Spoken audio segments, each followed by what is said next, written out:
Hello everyone. Do you want to know how you can take your Python programming skills to the next level by doing these simple yet very efficient steps so that your code is very easy to read and write? Before we jump into the video, I have to address a very important question, which is Pycharm versus VS Code. Pycharm is an IDE and VS Code is a code editor. Here are the common features that they provide. First is intelligent code completion, full text search including support for regexes, syntax highlighting and bracket matching, git integration, code linting using pylint and code formatting, debugging and code inspection tools, refactoring. We'll do a comparison between them on the basis of couple of parameters. The first is price. Pycharm comes with two editions, which is Community Edition, which is free of cost, and Professional Edition, which costs you around $89. On the other hand, VS Code is completely free. Performance wise, Pycharm ends up taking a lot of RAM and takes a lot of resources. On the other hand, VS Code is very light and it will not take more than 300 MB of RAM. Extensibility, Pycharm come with around 3000 plus extensions or plugins, but most of them are paid and are not that good. On the other hand, VS Code has a wide range of extensions available and they are all mostly free of cost. Last is ease of use.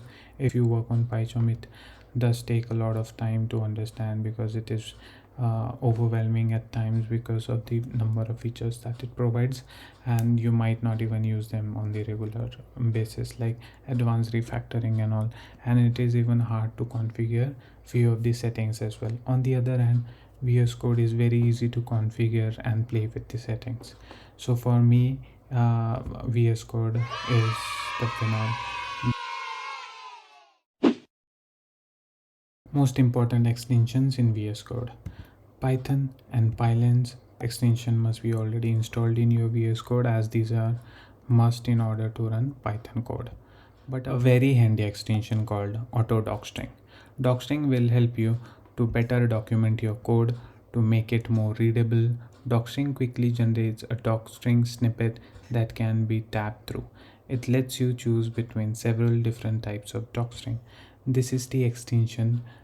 After you have successfully installed this auto docstring extension, what you need to do is click on this setting, go to settings, and under this extension tab you'll need to search this Python docstring generator configuration, and here under this docstring format there are various options available. First we'll discuss this Sphinx type. Once you have selected this Sphinx type, go to your file, and for this method I'll generate a docstring. In order to do that, I'll add triple quotation so that, and this pop-up will appear. I'll click on it. So this is the Sphinx type template. I'll add the description for it. It adds two numbers. I'll click first number, type of it second number, then the return type is addition of two numbers. Okay, so this is the basic Sphinx type. I'll go back to the settings, and this time I'll select the numpy one. Once I've selected the numpy, I'll go to the subtract method. I'll follow the same process, which is generate docstring, and here you can see the style for this is different. It takes a lot of space, but it elaborates it well, and it is very easy to read. So it subtracts two numbers, type of it description, first number, second number, subtraction of two numbers. Let's discuss the Google type formatting. So this is the one that I prefer, and mostly everyone prefers, because it is kind of a combination of numpy and the Sphinx one. So for the multiplication, I'll follow the same process, triple quotation, generate docstring, and here as you can see, it doesn't take much space, but it is well organized. It is kind of a combination of both of them. So I'll do the multiplies two numbers, type of a description, first number, second number, and multiplication of two numbers. So as you can see here, it is very easy to read for anyone whoever is using it. So you may ask, by just adding this docstring, how is it going to help me or anybody else? So just imagine if you have written this class and somebody else is implementing it. So you see, whenever you hover over this method, it shows the docstring that you have just created for that particular method. So if I just again call this, instead of add, if I call the multiply method, and then it will show me what this multiply method expects: an argument which is first number of type int, second number of type int as well, and returns an integer which is basically a multiplication of two numbers. This is how docstring helps you to better write in your code. The other extension that I want to talk about is VSCode icons. This extension is used for the VSCode icons too. So this is the VSCode icons extension. It has a wide range of icons present in it, so you can easily navigate between the folders based on the icon itself. So it comes very handy.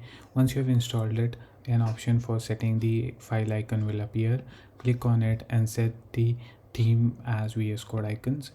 You may require to restart once. Once restarted, you will see these beautiful icons here. Python linting. Python linting is very important as it suggests the standard way of writing code which is followed all over the world. Python has several linting providers, but we are going to talk about few of them. You may go through this linting, different linters, and you can choose as per your requirement.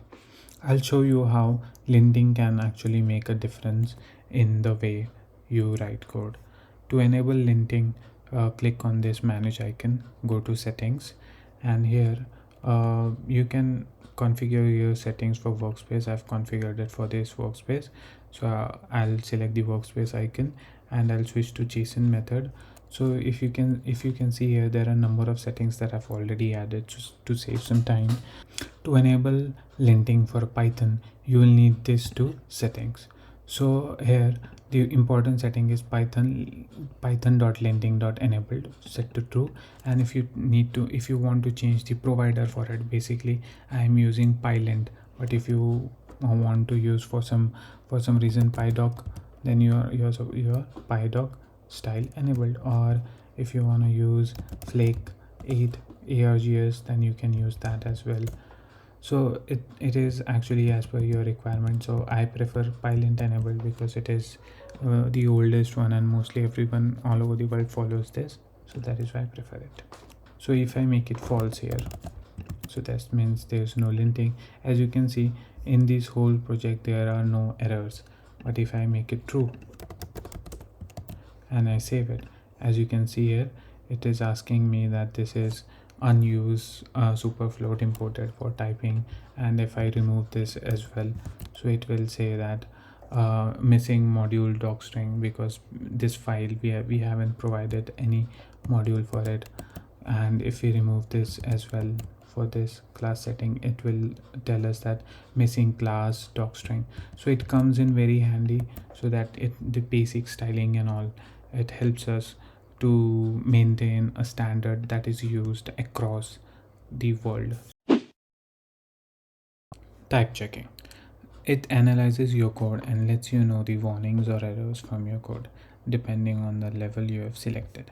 So basically, if you go to the settings tab and if you write this python.analysis or type checking mode to basic, there are 3 different stages of it, which is off, basic, or strict.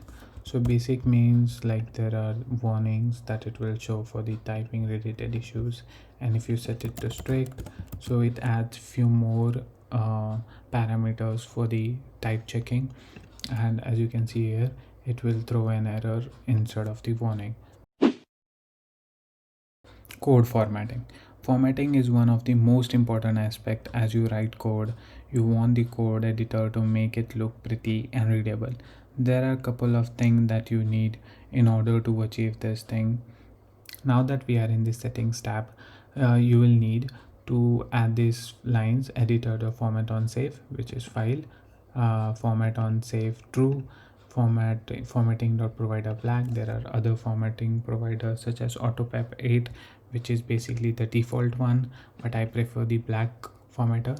Editor code action on save, which is simply organizes the import as we save the files. If you go back to our code, as you can see here, the typing, I'm importing two different classes from this typing module, and if I hit save, it organizes the import for me. If I add multiple lines, if I hit save, it formats the file for me.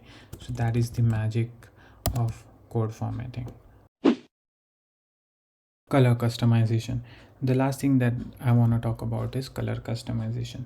This comes in very handy when you're working on multiple projects, as it highlights certain tabs in the VS Code. I generally highlight the status bar, which is this. Customize the color for this tab. You need to go to the settings and remember to add these settings for your workspace only, because you don't want to override the existing color. So for this workbench dot color customization, under this you'll need to select status bar dot background, and here you can put in any hex code that you want, or you can select from here itself whichever color that you prefer. So it comes in very handy as you if you're working on multiple projects. Just by looking at the status bar, you'll understand at what project you are into. So with this, we come towards the end of the video. I hope you like the video. If you like my work, please consider subscribing to the channel. Thanks a lot for watching the video. Have a great day.